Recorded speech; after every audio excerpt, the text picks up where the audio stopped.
Сәлем достар, бүгін біз сіздермен осындай өте дәмді блины жасайтын боламыз.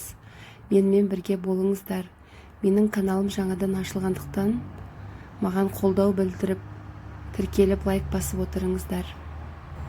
Ең алдымен жұмыртқаның үстіне шымшымызды саламыз. Ас қасықпен секерімізді саламыз.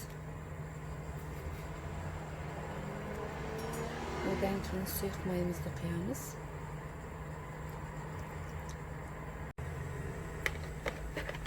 Енді осыны араластырып аламыз.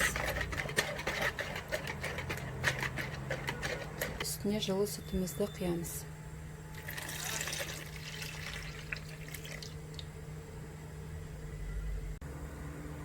Енді үстіне аз-аздан ұнымызды салып араластырамыз.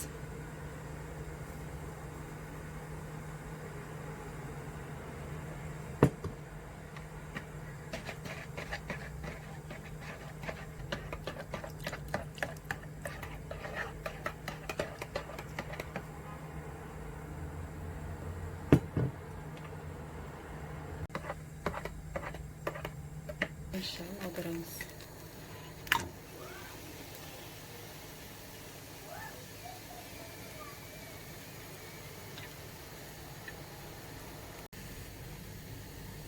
Екінші жағы тез пісуіне байланысты осылай қарап тұрамыз.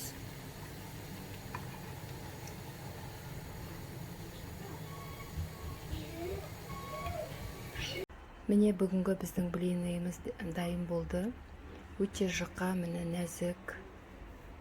Менімен бірге болғандарыңызға рахмет. Егер каналым сіздерге ұнаған болса, тіркеліп лайк басып кетіңіздер.